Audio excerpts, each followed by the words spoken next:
Welcome to the Hidden World of Women, a podcast brought to you by Women's Health and Wellbeing Services. My name is Emma and I'll be your host for today's episode. Today I'm joined by another absolutely fantastic woman. I'm joined by Lisa Saunders. Now Lisa's priorities in life are happiness and time. So time with family, time for self, time to look after herself. And I'm wondering whether or not that's why she stepped away from that corporate workplace and instead moved into nutritional food coaching. Now she works as co-owner of Own Your Own Health Collective. Own Your Health Collective. Well, I didn't do that very well at all. Let me try that again. It's all right. Everyone gets mixed up. It's all good. I wrote it down and everything. Own Your Health Collective. So she's also a wife of 25 years. She's a mum of two. She has a 17 and a 13-year-old. She loves walking, travelling with her family, and she fills her cup with that travelling with her family and food and movies and just time to get out of the craziness. So thank you so much for joining me today, Lisa. Well, thanks, Emma, for having me. Actually, one thing I forgot to tell you is that I have this delightful schnauzer who's like my third child. Oh. It's all so much joy. So I feel terrible. I've left her out of the equation there. See, now we can be friends. Traveling and dogs, they're like my favourite things in life. Yeah. And you can't go wrong, can you? Well, I'm told that possibly other people have different priorities, but I think they're wrong. So yeah, that's exactly right. I love that. So today we're going to be talking about menopause. Yeah. So for the last 19 years, I've been working in a women's health service, and for 19 years we put out twice a year a service evaluation form, and we ask our clients what they want to see more of or what would they be interested in attending if we ran it. And so 38 times on that form I've seen menopause, and 37 of 38 times where we've run a menopause session, nobody's come. So I feel like people want to learn more about menopause, but then they think, oh, I don't want to go out in public and ask questions about menopause. That's so interesting because my business, I co-own Own Your Health Collective with my business partner, Natalie Moore, and we have especially seen over the last year more people wanting to talk about it.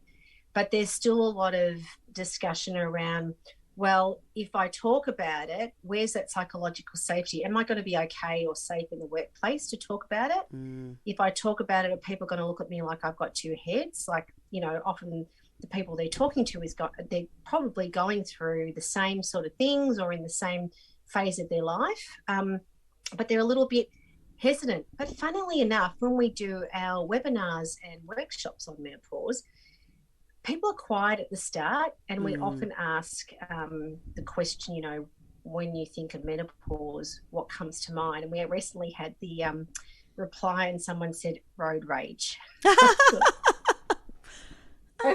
We did have a bit of a chuckle, but there's a lot of negativity around it. But, by the end of that workshop and other workshops that we've done, people are actually, most of them are women, putting their hands up and actually you sort of get a number of hands up at the first time. It's got, which one do I pick? So I think the times are definitely changing. It's interesting because we are the first generation of women that's openly talking about it. So our parents, our grandparents and those before them haven't been, and we are living longer as well. And then if you look at history, it hasn't really been kind to us when you look at some parts of history where you were basically thought to be a witch and burnt to the stake. So you've got to think about all that historical stuff as well. But I can understand why. And there are some women in the workplace who will say, well, is it going to have an effect on my career if I start openly talking about it? What's it going to do to it as well? But I think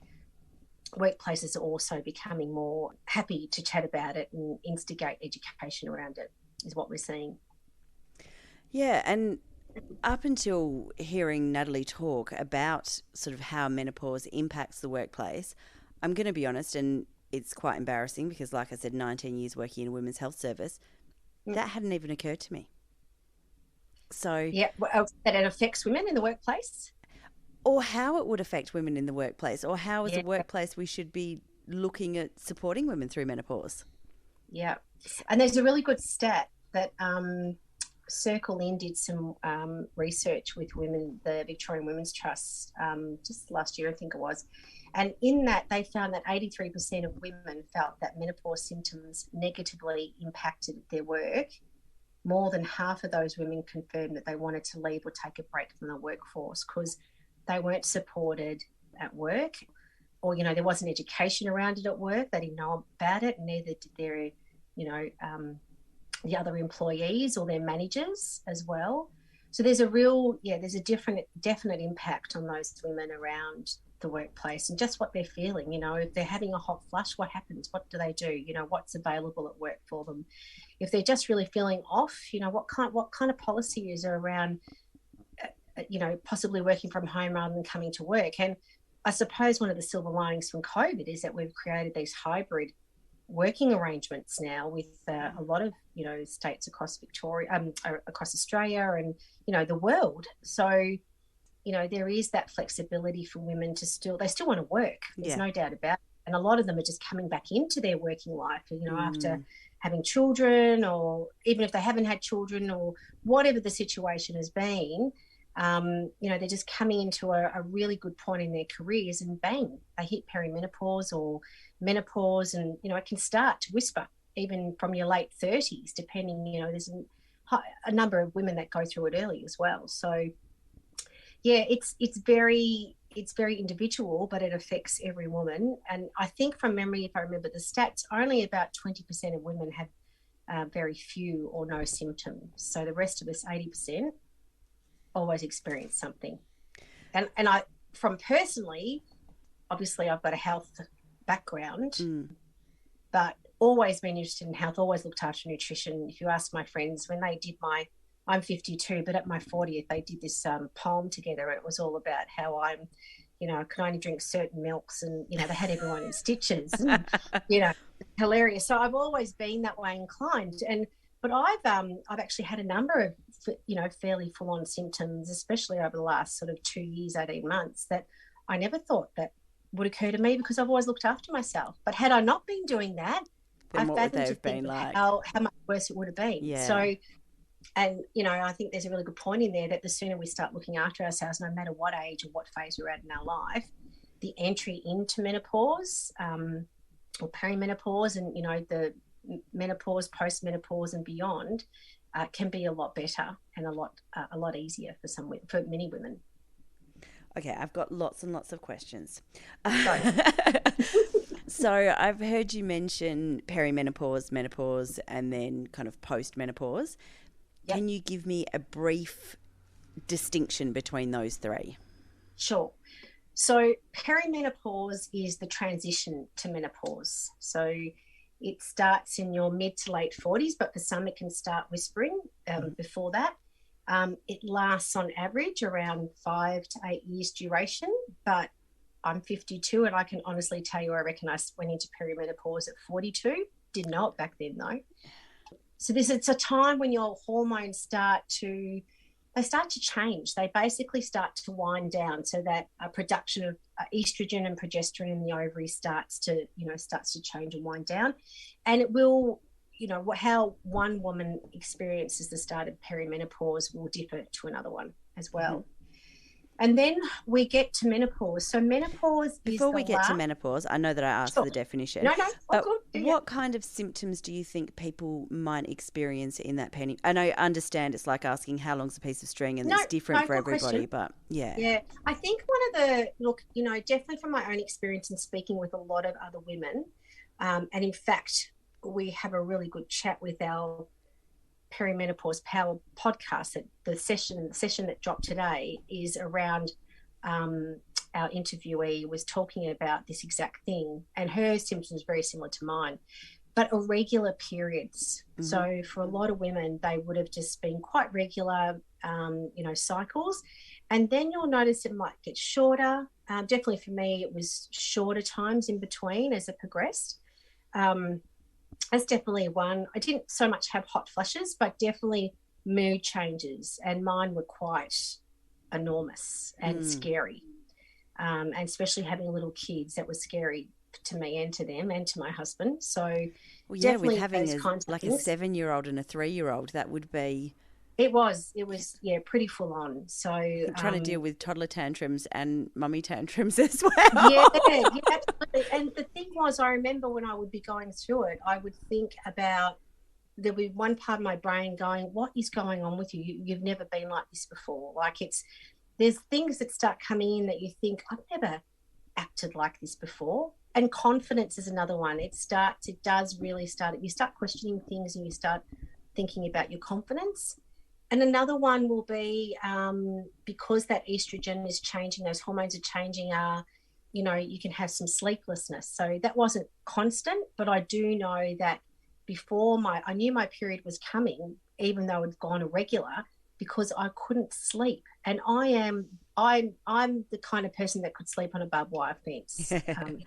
I've fallen asleep in front of a band at a pub in Melbourne years ago and on my husband's shoulder and slept right through it. So there's some of the things that can happen generally, but the irregular periods is a really good one. And I think a lot of women put it down to being busy. Yeah. And that busy can, certainly start that unraveling of your hormones as well. Because the stress, when we're busy and stressed, that cortisol rises and it does have an impact on our hormone production and that balance as well. So they're probably some of the really common ones that come to mind.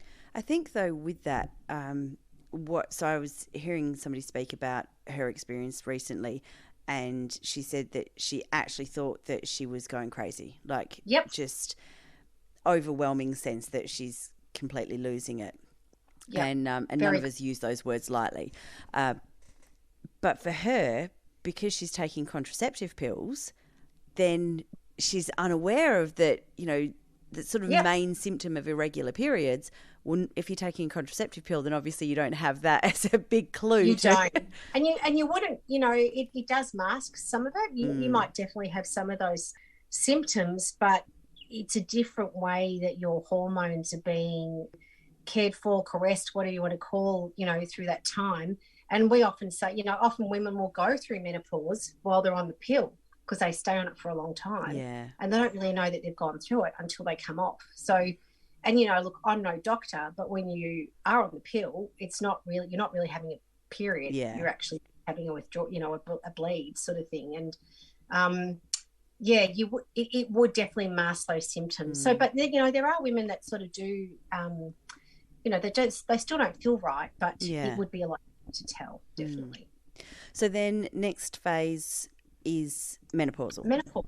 Yeah. So menopause it's basically one day, and it's the last or final menstrual period that a woman experiences, but you actually won't know that's your last one until 12 months after your last period. So it's the day after that 12 months, right? Yeah. And it's like, and there's so many women that just wouldn't know that. It's just they'll think, oh, I haven't had my period for a while, sort of thing. So I wonder how long it's been.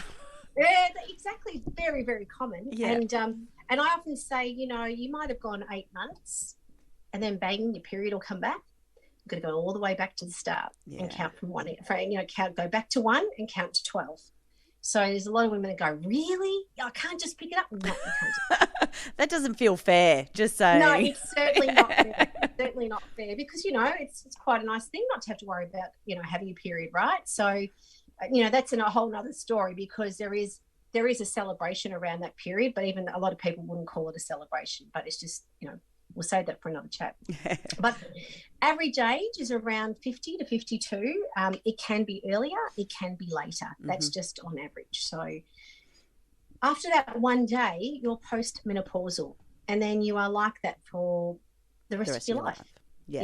And as I said, that could be another 20, 30, even 40 years, depending on when you've gone into menopause, if you've gone into it early. So, and that's really it in a nutshell. What's interesting, women will say, I'm in menopause, but usually what they mean is I'm actually in perimenopause. Yeah. And it's only just getting out from an education point of view now that menopause really is just that one day. It's like the, there's those posts that circulate on social media that say you'll never realise the last time you pick your child up, it's that same kind of concept really, isn't it? That these things happen, but as they're happening, you don't Yep. ever realise that it's not going to happen again. No, yeah, and having my two kids. I wonder about that all the time. When did I pick you up last? When did you really last hold my hand? It's the same thing. When did I really have my last period? Like, yeah. And some women celebrate it, and some women just, some women mourn it actually, even though they're not going to have another child or anything like that. Sense of loss of control and loss of choice.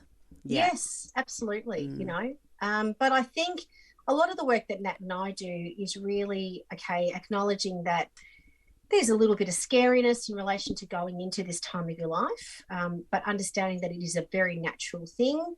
It's going to happen. And really, when you think about it, it's pretty clever because, like, who wants to be fertile for the rest of their life, really? Could you imagine having a baby at 80 years old? I can't imagine having a baby now, and I'm still 40 for another month. So I sort of think of it as, that's really, really clever. Yeah. So you can get over that. And obviously you've got to deal with the symptoms. But part of what we do is helping women to accept that those symptoms are there and that they could face any of them, a few of them, none of them, whatever it looks like. And I often say the thing with hot flushes. So I've gone in and out of having them. But when I was having them, I would just be. It's like I knew this is going to pass, and I just feel it coming right up my body and going out of my head, and I would just breathe and I just say, okay, I'm just going to wait, and it would pass, and I just get on with it, right? And it can be really debilitating. I'm not sort of saying that it's not, but I think that if we can acknowledge what we're going through and acknowledge the symptoms and work out how we're going to deal with them, and know that we're going to have great days and shitty days, but then move on and celebrate what's ahead. I kind of like it because I have found that I'm at a point in my life where I think I don't really give a shit anymore about certain things. Whereas sometimes previously I probably would have worried about them or thought, what's somebody else going to think? And now I think, you know what, I really don't care. I don't have time for that. And you just move on. And I kind of like that. Just out of interest, did that sort of kick in when you turned about 50? Look, it's probably, I'm 52. Yeah, so it's probably in the last 12 to 18 months it's definitely kicked in. And, there was always a part of me that would think, I wonder what other people would think. But now I don't worry. It's funny. It's just that natural thing, isn't it? Like even though you say, you don't worry about what people, but you did. You do, yeah. Yeah, Yeah. And it's really good because I think, oh, gosh, I don't have time for that. And it's like, I wish I thought about this. I wish I thought this same way 5 years ago even, And it's quite funny because I've got younger friends and younger family and they'll stress about things and I'll go, you know what? It's really, it's not a worry. And they'll go, yes, it is. I'll go, no, trust me, it's not. Yeah, it's funny. So a guest on a couple of episodes ago was around turning 50. And so it was because it was the 50th episode. But when she turned 50, I remember her saying that she felt this, like as soon as she turned 50, it felt like she didn't have to care what other people thought anymore. And at the time, I remember saying to her, do I really have to wait until I'm 50 till I can feel like that? No, you don't. So I think it's quite empowering actually for a woman. And I think, I think there's a lot of things we can learn off blokes because they don't really give a brass razoo about a lot of things to a point. Yeah. And I think that if we had a little bit more of that sometimes, it would probably serve us really well. Not to say that, I haven't lost that emotional love or anything or care for my kids or anything. It's just that I don't feel like things razzle me anywhere what they used to before. And also knowing Natalie and I hold these Thrive networking monthly events with local business women. And it's a group that's aimed at having these women come along and into a safe, open space where it's about them looking after themselves because they're the only one in the business. And I've just lost my train of thought. What were we talking about? So that's called perimenopause. They're not caring about what people are thinking. Yes, not getting as razzled. Oh, isn't that terrible? I had a really good story in my head and I can't remember. I'm so sorry, Emma. That's right. See, this is what happens. So that's another symptom. It'll come to me as we're talking. You watch. That happens. Yeah, happens all the time. It's all good. So one of the things when you're talking about the hot flushes, so I said, out of the 38 times that we've tried to run a menopause information session, once it actually ran. Now, and I was the facilitator at the time. I think I was 23, giving an information session to these. Wow. Yeah, what on earth was I doing? But I'd been told, my boss told me to run an information session on menopause. I ran a health information session on menopause. And so I did a lot of reading. And because at the point I hadn't had any children, I had no life experience. Should not have been in that room. But anyway, so I did a lot of reading on it and remember reading, one of the symptoms that women often experience is hot flushes, hot flashes, depending on which way you want to say that. Yep. But positive reframing, and I'm all for positive reframing. So how can we positively reframe this? They're not hot flushes, they're power surges. And I remember telling these people and these women writing it down, they're like, oh, that's such a great way to reframe it. And then recently, as a result of having COVID, I experienced hot flushes and night sweats and things like that, and thought to myself, power surges, are you kidding me? An absolute crock. There is no positively reframing this. Oh, that is hilarious. But you know what, Emma? That's interesting. At 23, did that make you more aware of? I assume you're in perimenopause. No, not at all. No, okay, no. Righto. So did that make you? So have you experienced anything that thinks, oh, I wonder, that's a bit different to how I would normally take life on, or how my day-to-day goes? Like, is that something that's made you more aware earlier?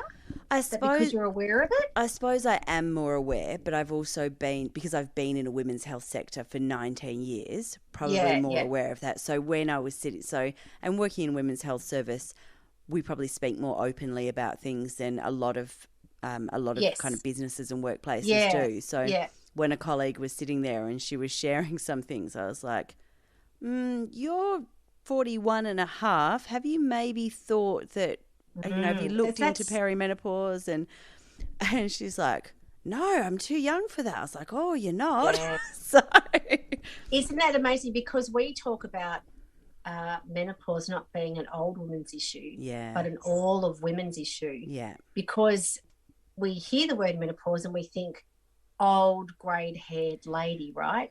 And Natalie did this really great comparison recently on LinkedIn where she compared the Golden Girls at the same age as the girls from Sex and the City in the second, the second series or rerun that's just come out, just like that. And the polar opposites. So they talk about menopause and stuff in the new series. It's fantastic. I don't know if you've watched it, but it's really good.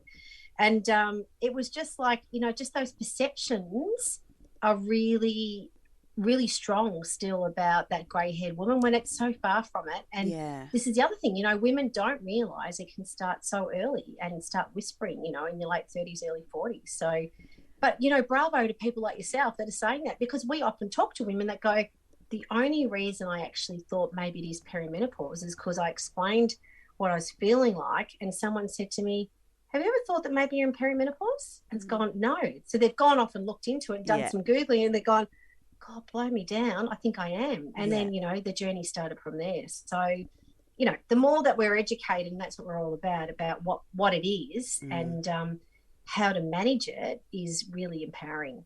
I think, though, there is still, like you say, that stigma around it. And so there is still the sadness and the that even though I don't want to have children anymore, I don't want that to be taken away from me. And this idea that women's value comes because they can reproduce.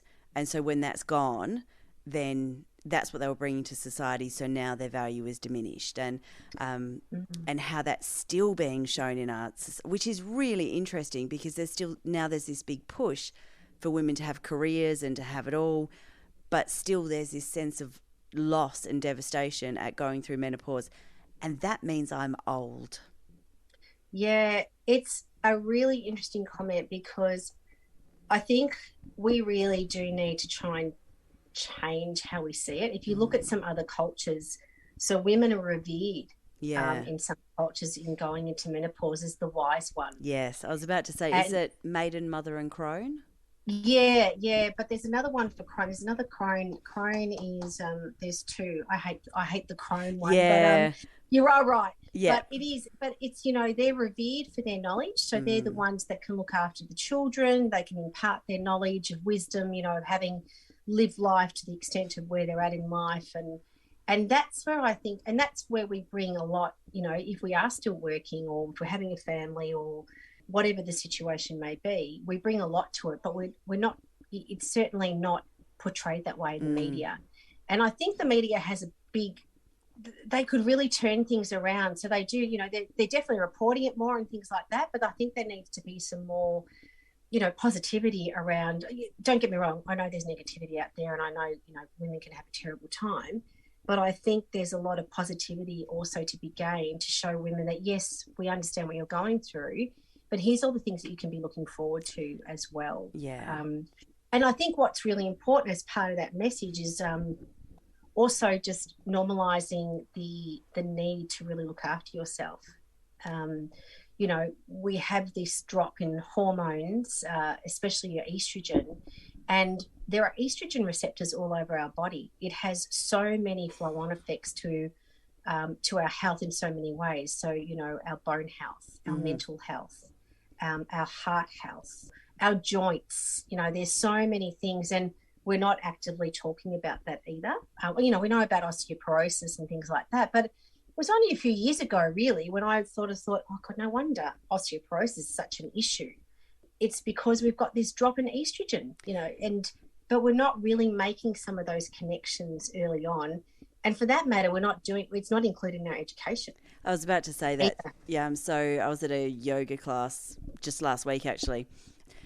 The facilitator was saying something along the lines of, she'd just been to have, I can't actually remember the name of the injection, but she'd just been to have this injection.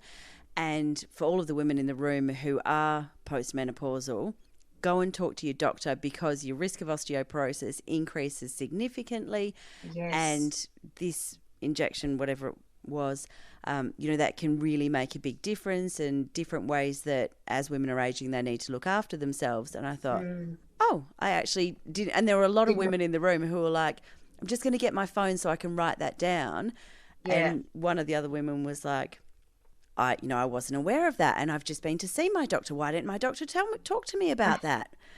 So, and good point that you raised too. So, doctors, they're not taught about menopause, and there are a good time to mention here too. The Australasian Menopause Society has a list of doctors as members throughout Australia. You can go onto their website and you can drill down to where you're located, and you can see where your nearest doctor is.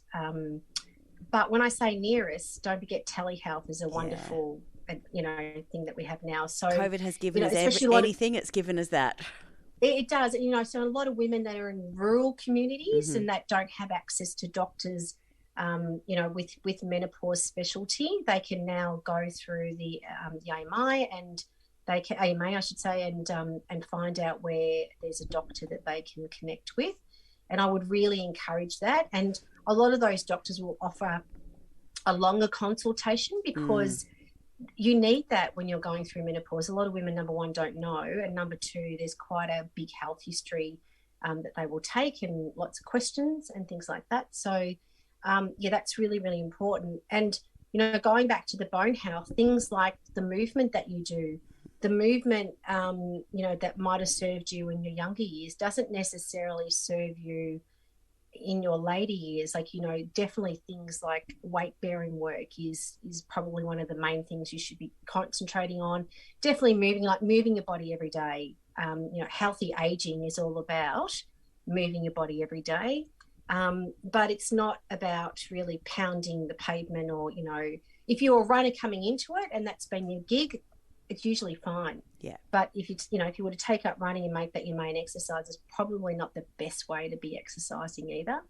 But yeah, osteoporosis is a big thing. And same with, you'll see one of the biggest killers of women in their later years is heart disease and heart attacks, because estrogen has a health protective element on our heart health. And with that decreasing, it really does, change the stats from going from premenopausal to postmenopausal. Mm. So apart from moving every day, what other things should we be looking at to try and look at healthy aging? Yeah. So with our business, we have what we call the 5 pillars, and that is physical, mental, spiritual, emotional pillars, and how they all come back to the fifth pillar, being yourself. So if you can think of 4 circles that overlap each other, and in the middle where they overlap, that's the self. That's you. Yeah.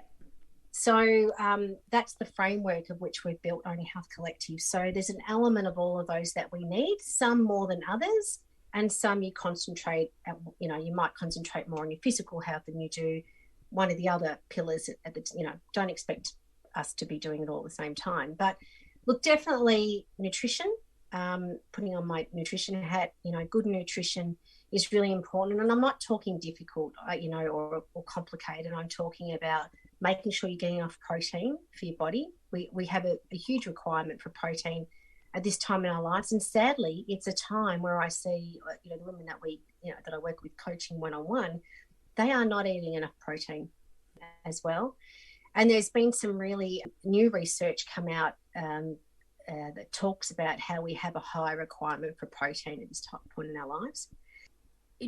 Lots of vegetables. We don't eat lots of vegetables. And I know it sounds like a broken record. We hear it all through our lives, but I can tell you the power in eating, a good amount of vegetables that give you lots of fiber, that helps remove that hormone, the hormones that are being, you don't want hormones being recycled through your body, and just removing the toxins and whatever else that needs to get out, that helps, you help do that with eating, fiber-filled vegetables. Healthy fats, good quality, real fats, olive oil is my favorite. And, putting a little bit of that in, our brain's made up of fat. So we want to make sure that we keep replenishing that. And look, for people who are my age, our age, I think that idea of healthy fats still feels like an oxymoron, doesn't it? Like we had it drilled into us for so long that fat is bad, fat is unhealthy. We need to avoid all fats. But actually, no, we don't. So, just nuts. Yeah. But doing simple things like switching the oil that you're using to olive oil, or switching the margarine that you're using to one that is olive oil based, things like that, or easy ways to get good fats into your diet without. Oh, there is. Yeah. And the thing is, it's filling. So what the beauty is that, a lot of women complain that they put on weight in menopause, and it's actually a protective element for your body. It's, again, your body's really smart, and it's protecting it, because we find that there is estrogen that lives, gets produced in our fat cells. So because we're losing the estrogen from our ovaries, well, the body thinks, well, I need to have a little bit of a baseline going along. So that's why we can probably find that we have more fat around our tummies, or, we probably might put on a few kilos. So whilst that can be a bit confronting, it can also be quite protective as well. So, fats keep you full. So fats, as I say to my clients, fat is your friend, and you don't have We're to not be having talking a lot KFC. We're talking healthy fats. I'm talking, has it come from the ground, an animal or a tree? Yeah. And so, olive oil, avocado, nuts and seeds, coconut oils, good quality ghee. There's a whole lot of beautiful, if you think about the fats that our grandparents had back in their day, lard and things like that. I'm not saying you're having lots of them, but they're all real natural fats that we, duck fat. We have duck fat potatoes here at home all the time. So, it's those beautiful nutrients. You don't have to be having a lot of it. No, that's it. Not suggesting going back to the days of dripping sandwiches. No, absolutely at the same time. No, but it's interesting because those healthy oils, and if you look at the longest living societies in the world, and especially in the blue zones, they olive oil is one of their staples, nuts and seeds, avocado, all that kind of stuff. So from a nutrition point of view, I could talk forever on it, but that's very important. Moving your body every day. And I'm not saying, 30 minutes just walking every day, but even, we talk about weight-bearing exercise for physical, even carrying your shopping bags in. Yeah. that primal movement. And my dad will come over and he'll say, "Oh, let me carry that in for you." I go, "No, Dad, that's my exercise. That's how I keep, I need that sort of thing." And my husband will say, "Oh no, Phil, don't do that, because she'll carry that in. She's one of the strongest girls I know." So you really got to, mix it up a little bit. So that's really important. Sleep is another one. Getting a minimum 8 hours sleep, going to bed at a reasonable time, anywhere from 9:30 to 10:30, get a good 8 hours sleep. Mindset and meditation and just being and breathing all, does wonders in relation to the stress response as well. And you've got that spiritual and emotional house and that mental health. So they all definitely cross over to each other. And that mental health is really important also, because we can see a rise in depressive and depression and anxiety through this time, again, because of this decrease of estrogen also. So, having stress reduction methods to help with that is really important.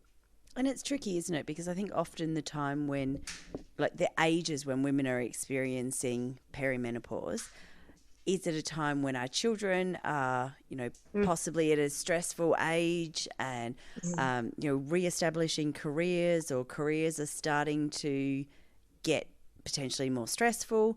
So there's added layers of stress as well. So it's sort of at a point where you need to go, well, I probably need to take a little bit more care in this area as well to try and look after myself. Yeah, absolutely. And I think that's really important, because if you are faced with, some of those things as well, I always say to my boys, happy mum, happy son. So if I'm looking after myself, I'm looking after you better. And my husband always says, happy wife, happy life. Yeah. So, and it's not, we might laugh at it, but it's really true. But the sad thing is that we are constantly hearing day in, day out about how many women just say, "Oh, I don't have time to look after myself," but they make time to look after everyone else. Or in fact, if they actually flip that around, and I'm not talking take half a day out, I'm talking about, just sit down in the afternoon and have a cup of tea for 10 minutes if you want, and just be and breathe, that can be really powerful. And one thing I know, because I can be a little bit stressful from time to time, and one thing that Nat's got me doing and has taught me is just that, when you roll up to somewhere in the car, don't just turn your keys off and get out. Just stop the car, take a few deep breaths, no matter where you're going or what you're doing, and it's really powerful. So we often think that we have to do a lot of things. We've got this mentality about, we'll go big or go home. And, and that can be with the plate size that we have, or the holiday that we go on, or the shopping that we do, whatever it is. When we don't really have to go big, we can go small and make, immeasurable differences along the way. I think, though, there's this idea that being busy is celebrated. And so the busier I am, that means I'm a more successful person, or I'm a better person because I'm busy more often. And I think we all as a society need to work on shifting that, because that idea of being busy all the time, it's not healthy, it's not good for us.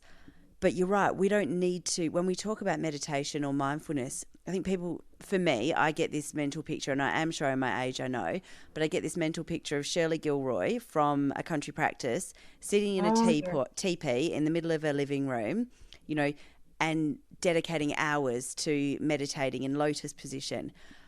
We don't need to do that. So, I work full time, I have 3 children, I volunteer, all of these things. I'm going to struggle to find an hour to sit down and do meditation every day. But when I'm waiting to pick my children up from school, my husband does it most days, but occasionally I do have to do it, and I really don't like it. But anyway, when I have to go and pick my children up from school, taking a minute to go, there's a flower there, what colours can I see on that flower? And actually just really being in the moment. Or when, like you say, when you arrive somewhere, you don't have to get out and bustle straight away. You can take 5 slow, deep breaths, or box breathing, where you breathe in for 4, hold for 4, out for 4, hold for 4. Yeah. Do that 4 times. It's taking you 15 seconds, or 16 seconds, to do that one rotation of that. It's really simple to get that in frequently throughout the day, but we need to train ourselves to do that. We do. Nat's jam is, meditation and mindfulness. So And she, you know, people go, oh, I can't meditate. And she'll go, well, you know, maybe just try for 30 seconds or 1 minute.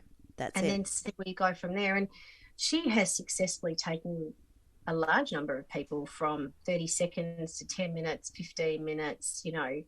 And, you know, journaling, if you don't want to be, you know, you just don't want to stop or something, you find that you've still got things going around your head, try journaling and writing down what's going on. That can be really powerful as well. So, and I find it's one thing leads to another too. You know, I'll have people that come and see me that want to relook at how they're eating and, you know, just make it more of a long-term thing and stop instead of jumping on and off that diet merry-go-round.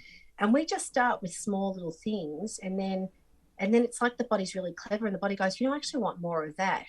So then they'll say, okay, I've done that. I've actually changed my habits around that. What can I do next? And it's a step-by-step process. And it's always a process. You never get to where you think you've got and you're done. You know, you've climbed to the top of Mount Everest. It just doesn't happen, right? So we've also got to be understanding of that. And like Nat says, you know, we all know the stress is always going to be there. It's just at what level the stress is at. It's always going to be manageable. If it's over manageable, then, you know, these are the kinds of things you can be doing. Yeah. And I think that idea with the habits, have you read the Atomic Habits book? James Clear, I think. I've actually listened to half of it on Audible, and I've got to go back a little. But it is it's from what I've listened so far, it's fantastic. Yeah, but so what you're saying about pairing habits. So you know when this, then this. So it's easy to go. You know, I use the example on an episode that we did around pelvic floor. So when I turn my indicator on, remember to do my pelvic floor exercises, or when I turn my engine off, remember to sit and do. At the lights. You know, exactly. For me, I'm at the lights. Oh, just do your feet. Yeah, exactly. Yeah. So, you know, there's things that you compare it with when I'm brushing my teeth. You know, I brush my teeth twice a day. That gives me an opportunity to practice mindfulness in those moments without having to go, oh, I need to find time today to practice mindfulness. Yeah. So there's ways to pair it together. Absolutely. Yeah. So coming back to something you said at the beginning, which was around I think you said 83% of women felt that menopause negatively impacted them in the workplace, and they felt as though they weren't. I could have got that wrong. They weren't. No, it was 83%. Oh, yeah. Well. They weren't. They felt like they didn't receive support in the workplace. Mm-hmm.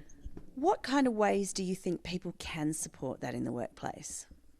Look, there are, you know, it takes a variety of ways, and I think some of the ways that we can be doing is, you know, definitely creating and organise an atmosphere, an environment where people feel safe to be able to talk about it. Education is key, obviously, and but that can take many forms and start off as, you know, some companies might, or workplaces might go all in right from the start, and some of them might go softly. I actually don't care which way they go, as long as there's some movement, right? Yeah, that's right. So, you know, we had a client that we did the recent workshop to, and initially they contacted us and said, look, we might just do a focus group with about 10 women and sort of see what the mood is and stuff. And then about 2 weeks later, we reconvened and they said, you know what? This has had so much, you know, there's been so much talk about this in the last 2 weeks. We're just going to go straight into a workshop. And yeah, so in a workshop can then lead to a program that we can, you know, you can do in a workplace. So it depends on what the workplace wants. That can encompass things like coaching and things like that. But I think giving workplaces the opportunity or the case to connect is really important. So, you know, what's happening can be not singled out, but definitely allows for that connection to be made.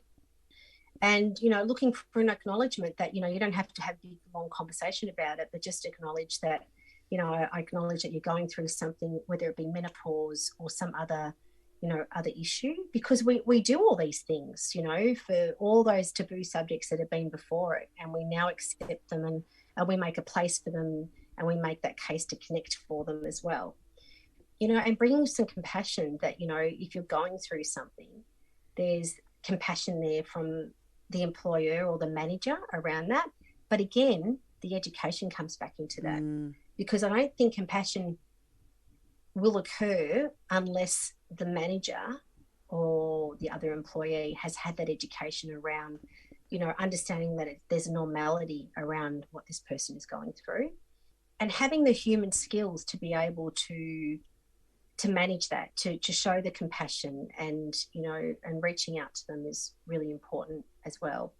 And I think there's a little bit about being brave as well. So becoming that advocate in the workplace. There's a lot of women these days that are actually, and men I should say, that actually would love to to bring it more openly into the workplace. So there's a bit of and they are doing it. They are actually creating conversations. So there's that braveness there. But all of it does start with that education and what it looks like. And whether that be by, there's a little bit of conjecture whether you have a menopause or menstrual and menopause leave policy or a policy around it. In all reality, we have policies around a whole lot of other issues. So why shouldn't there be? But then, there are some organisations that think, well, we're just singling it out. But, there might be some argument to say, well, what about an all-encompassing policy that menopause is included with, with your mental health or, illness or anything like that. So, there's lots of things you can be doing. It really is a workplace by workplace scenario still. And it's kind of like the last frontier too, Emma. It's like the last unspoken thing that, that women and men, so men experience it from a point of view that they've got a mother, a wife, a daughter, an auntie, a niece that's going through it. And often when we do a presentation to workplaces around what we can do and what we can help them with, and there's a male that's in that presentation, they often will put their hand up and say, you know what, I just learnt more in 25 minutes from you girls, talking about it than I've ever read or heard before. Thank you. I now understand what my ex is going through, XYZ is going through. Yeah. And that's really powerful. And I think you find that a lot of men want to know, they want to know what it is. And a lot of them, I think the younger generation are very much more open to it. Yeah. Yeah. But our generation is still shrouded in secrecy. It is. And And this, go on. I was just going to say, this idea of opening it up and having conversations, we talk about baby brain as a completely normal thing. Yes, we do. But the reality is that women who are going through perimenopause, they're experiencing the same thing, right? Yeah. So it's just that the hormones are impacting the short-term memory different hormones still impacting the short-term memory at different stages of a woman's life. Yeah. But why Absolutely. do we normalise it in baby brain but not menopausal brain? That's it. And, we celebrate pregnancy and, it's sort of like something to be celebrated too, I suppose, depending on how you want to see it. And don't forget, like, menopause is actually, it's a reverse puberty. So, our hormones are ramping up when we're in puberty and they start leveling out late teens, early 20s. But then, so you have these highs and lows of estrogen coming in, and then we're reversing that, and we have the highs and lows of estrogen coming in as well. So it's all connected. It's just that we just don't accept that it's normal or to talk about it. And I'm not really sure, now that I know how much that I know, I constantly say to Nellie, I just don't get why we're not talking about it enough. And I think there's a lot of, there is so much taboo around it, around, some women will say it's just career suicide. But I think, and I get where they're coming from, but I really do think if you look at what's happening, especially in the UK, who are probably a good 5 years ahead of us, they are really bringing it out into the open. And we've got some great celebs here in Australia just doing the same thing as well. That really helps with that, with it as well. Yeah. So I guess I'm hearing in the workplace, if you're a manager or you're an employer or you're in that kind of position, then ways that you can support your staff is to go out and learn more about it.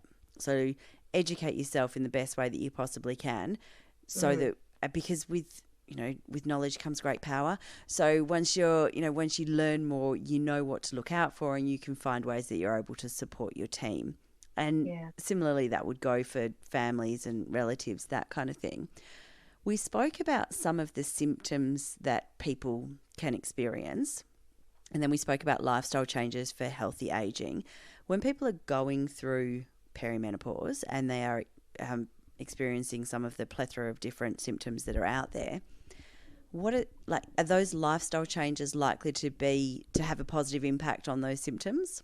Or what? Oh, definitely. Yeah, look, definitely. Yeah. And it is a bit of what works for one may not necessarily work for another, or it may work for lots. But it's all about those lifestyle things will help.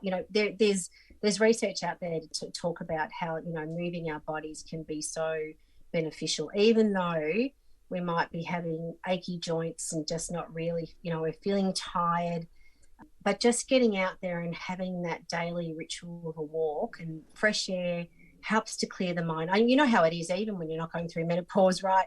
That you get out and you do some exercise and you think, God, I'm glad I did that. So most definitely that. And, even from eating the right food. Now, food is information for our body. So if you're eating real food, it's come from an animal, the land, a tree, that is information that our body recognizes. And so what I'm saying there is eat real food, keep your processed food to as minimum as you can possible.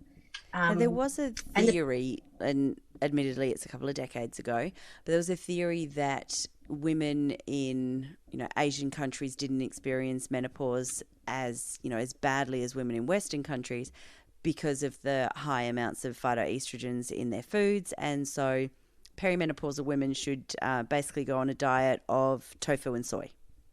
Yeah, look there, and you know what, you have to, phytoestrogens definitely fantastic beneficial food at this time in your life.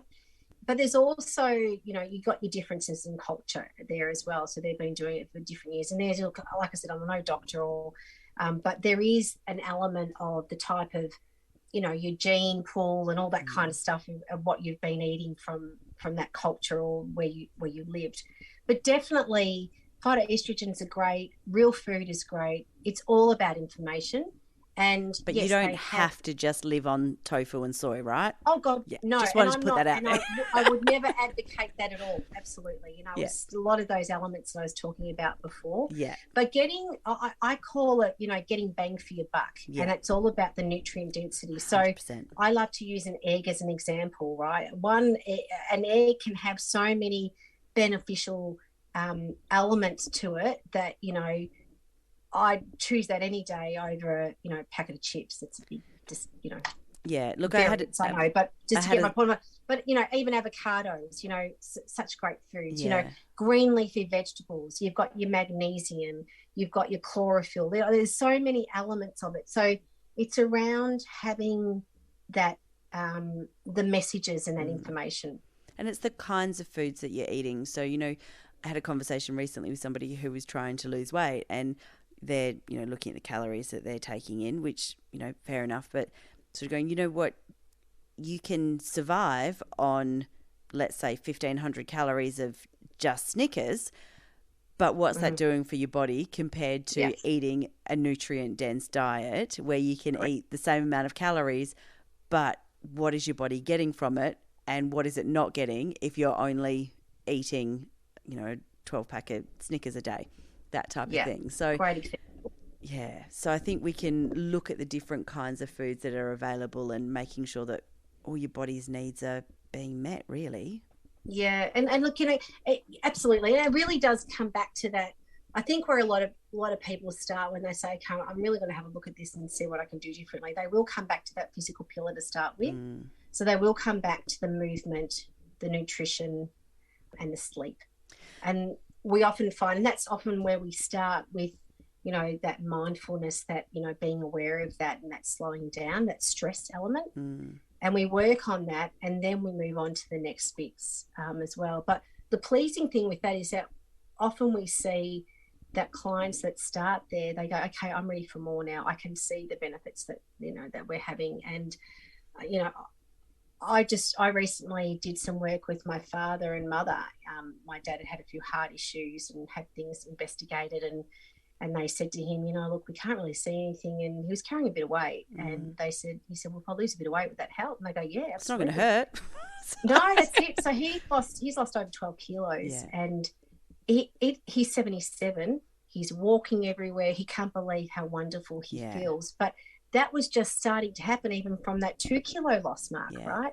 And there's nothing wrong. I mean, my issue, I appreciate we're all different shapes and sizes, but I think when things are getting to a point where they're actually impinging on your health, that's time. It's a bit of a wake-up call that, hey guys, you've got to do something different. And it's amazing to see the renewed energy that he has. But that's not just him, it's everyone that we work with. And one thing leads to another. And again, like I said before, your body's really clever. It's like your body has a way of saying, you know what, I really loved whatever you just gave to me, or I love that sleep that I have. I want more of that. And it sends you messages to be able to get that going more of. It's I difficult, though. You're so clever. Yes. It's difficult, though, in the society that we live in, because generally people don't want, like, for losing weight isn't difficult. We all know how to do it, right? We all know move more, eat less. And, energy in has to be less than energy out, and you will lose weight. So in theory, nice and easy. But can't I just take a pill? Isn't there a tablet that I can take that will make me feel better? And we live in this instant society where, but if I make healthy lifestyle choices, that's going to take time, and it's not easy because I'm not getting the instant gratification that comes with the 12 Snickers bars, and I've got to actually make the food that goes with it. But when we're talking about menopause at the moment, but those, the walking, the mindfulness, that's impacting the entire of your healthy aging, rather than just HRT to alleviate symptoms. Yeah, and look, there's definitely for those that can take HRT, and I'll put my hand up, I take HRT as well. I've only just started for particular reasons, and that's made a huge difference. But that doesn't mean that I drop all the lifestyle elements. And in fact, the menopause specialist that I actually see had said to me, if you weren't doing what you were doing, you would be, in a lot more grief. So, and she will be the first one that tells you that I can give you HRT, but if you're not combining it with lifestyle strategies that are long term, you won't get the, the solutions that you're after. So, the sleeping, the meditation, or the mindset, or the slowing down, the movement, the eating. And the eating doesn't have to be hard. You can make one change a week, and it would make a difference, right? Start by drinking more water. Again, it's that go big, like we don't have to go big, So for a lot of clients, I'll say, have a salad with your lunch and dinner, and they love it. They come like, oh, I love that, right? And they keep it going. Yeah. So it is simple things. So HRT, I don't have an issue with it, and really understand there was a lot of flawed research around it, and understanding it a whole lot more. And if you said to me a few years ago I'd be having it, I'd be saying no way. Right? But now I've really, really educated myself, and I'm seeing someone. Nat and I actually just attended the Menopause conference in Cairns with the Australian Menopause Association, and that was enlightening. It was amazing to see some of the research that's coming out of it. And in fact, there's some amazing research around mental health in menopause, and how that decreasing estrogen has such a big effect on it, and how that we're getting a lot of doctors that are prescribing antidepressants when in fact they should be looking at HRT or MHTs. They're now rebranding it to be able to support that estrogen that a woman's body probably needs in certain situations, or in most situations, about having a nice baseline to keep it humming there as well, and supporting your mental health. And that was just like a standout lecture, and it was like, wow, Yeah. Yeah. And I know we talked about symptoms, and I know that I'm running out of time, but I'm going to sneak in one extra question. Go for it. We spoke about symptoms in perimenopause. Are there symptoms in, like, post-menopause that women should be aware of? Yeah, look, pretty much the same. Some of them can stick around, sadly, or we hear of women that are still having hot flushes or flashes, 50s, 60s and 70s. That's not fair. No, it's not fair, and it shouldn't. There should be a law against it. There really should. That's right, exactly. But a lot of women do say they ease off. There's definitely this, this element of a lot of your confidence is regained. Confidence it takes a big dive, and I can put my hand up and say definitely affected me. Probably only in the last 6 or 8 months that, I feel like I've got my confidence back. And it makes sense, doesn't it? So your hormones are all over the place. Your mental health is suffering. You're having mood swings and gaining weight. Like all of that adds up to these, and not sleeping. So all of that it definitely adds up to a recipe for extreme self-confidence, doesn't it? Absolutely. I've been one of these people that's never really had huge mood swings. And I've always been fairly confident about what I do. So that really caused a lot of uncertainty for me. It's like, where am I at? Why, and things I could multitask previously. But now I've learned one thing at a time. I think that's a really good lesson for life anyway. I think multitasking, we just need to stop that. Like, stop multitasking, do one thing and do it well. Yeah. So, it's like anything. When you're used to something the way it is, it's like you do question, like, what's going on. Yeah. But there's a lot of things that women talk about regaining in a positive light once they're postmenopausal as well. So, there is a lot to look forward to, most definitely. So, and I would just say to your listeners too, just if you're listening to this today and you're thinking, I could probably look after myself a little bit better, just do a little, just do one or two things differently that, you're giving yourself a lot of self-care and self-love. And we actually talk about that whole self-care thing. It actually features a lot on our Instagram feed as reminders out there. Often we put them towards the weekend because it's probably the time where a lot of women think, I might take a breather. Yeah. And interestingly enough, too, is we are finding that a lot of women might take self-care, like do the education and the training within their workspace or work time, rather opting to do it then than rather doing it after they leave the workplace. Yeah, because that's their family time. Yeah. And I get that, so, but now and then it is, like on Saturday, I took off with some girlfriends and had a lovely lunch, and that filled my cup. It's not that I didn't want to be with my family, but doing things outside of your family time is also really good as well. Yeah. And I think that often, so we talk about filling our cup, and you can't pour from an empty cup and put your oxygen mask on before you put other people's oxygen masks on. Yeah. The reality is so often we say that, but we still put ourselves last, and because looking after ourselves feels selfish. But the reality is, if we don't look after ourselves and we break, who's going to look after everybody else then? So exactly. If you take the time, and that comes back to that happy mum, happy son. Yeah, that's exactly it. Yep, take the time, small amounts of time, small things, look after yourself. Actually, that's not being selfish at all. It's putting other people first. Because, absolutely, most definitely. I think it's a really good point, and I think sometimes a lot of the coaching that we do is not about.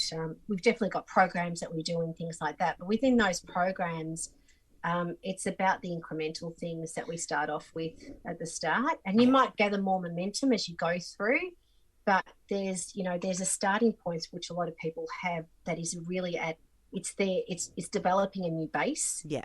And I think that no matter who you are, if you're looking to make change, whether it be big or small, starting with a new base and what that looks like is what you want to launch from. Mm-hmm. And figuring out what that is really important to get clear in your mind first and foremost. Yeah. And I always think, going back to that concept of stages of change. And so you got pre-contemplation, contemplation, preparation, action, and relapse. So relapse that's normal. Yeah, that's right. It is normal. And I think a lot of people go, I failed. I'm just going to give up on everything. That's exactly Well, you haven't failed. You just, you're just gone down. Maybe taking a step backwards. That's it, so you just go back up. And it is a bit like falling on and off a merry-go-round, I suppose, sometimes too. So it's just noticing that, everyone is human and no one is, I can tell you now, I fall off it all the time. But, I just get, I get back on, and I have my base, which is where I come back to and go, okay, what have I done? Okay, this is what I need to do. Yeah, and look, I have some autoimmune conditions that I manage through diet and exercise, and I aim to do yoga every day and eat really well, and generally, so I'm sort of obsessive about it until the point that I fall off the wagon. And sometimes I fall off the wagon for a day or two and I jump back on, and sometimes I fall off the wagon, smash it up, sell it for firewood to buy chocolate. So, but then you do that too. Yeah.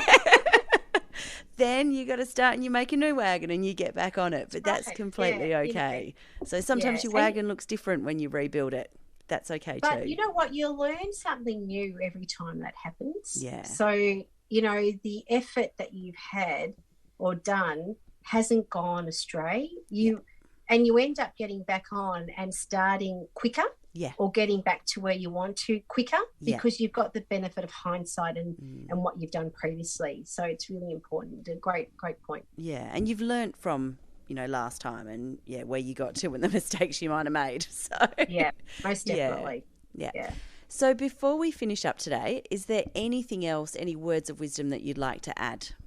Look, the biggest thing that I would say is just be kind to yourself.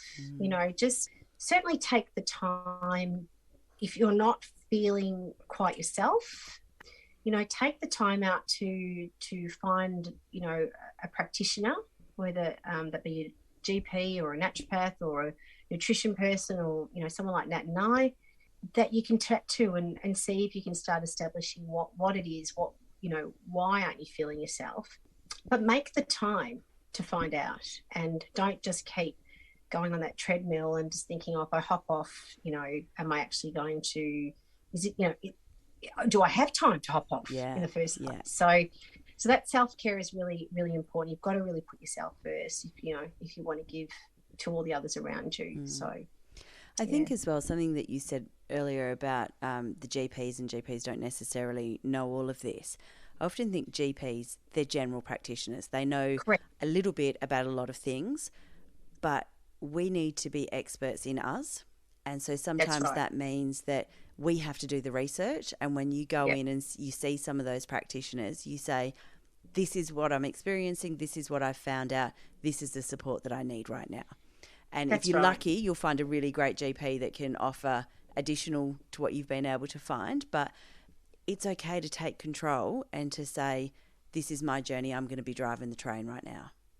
Yeah, Emma, that's so true. I've got a wonderful GP that I've seen for a large number of years, but she wasn't trained in menopause, and we both worked together. I did my research and I had my appointment with her, and I said, look, this is what I think. This is who I've researched. Because what, that's fantastic, and thank you. I actually didn't know that person was in our vicinity of where we are. Yeah.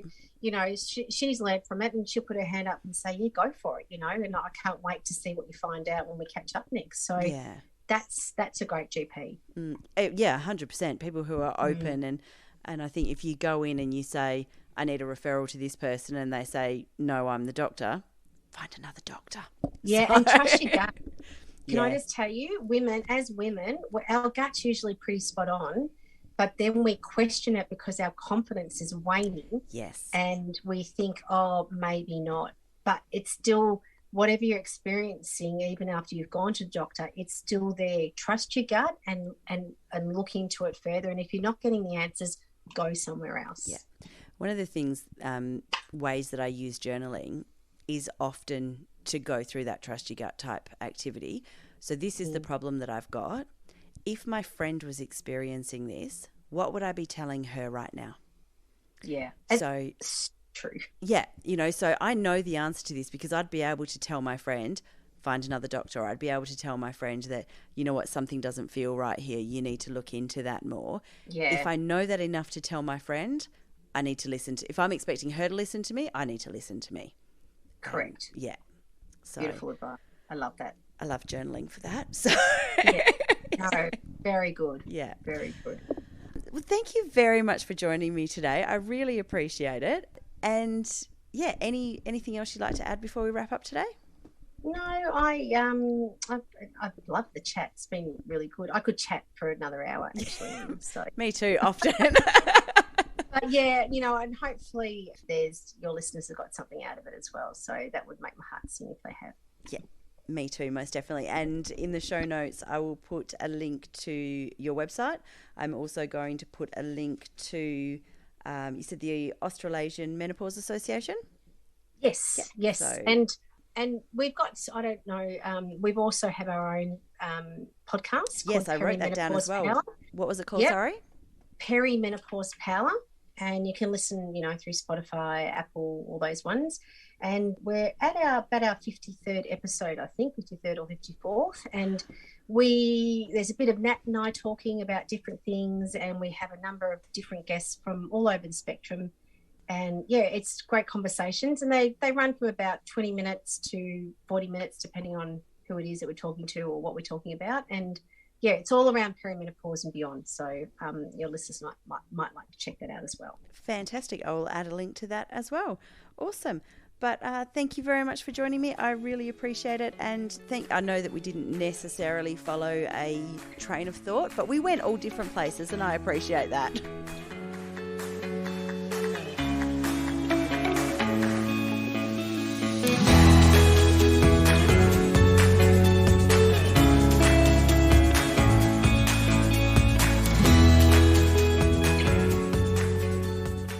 Thank you for joining me for today's episode of A Hidden World of Women, a podcast brought to you by Women's Health and Wellbeing Services.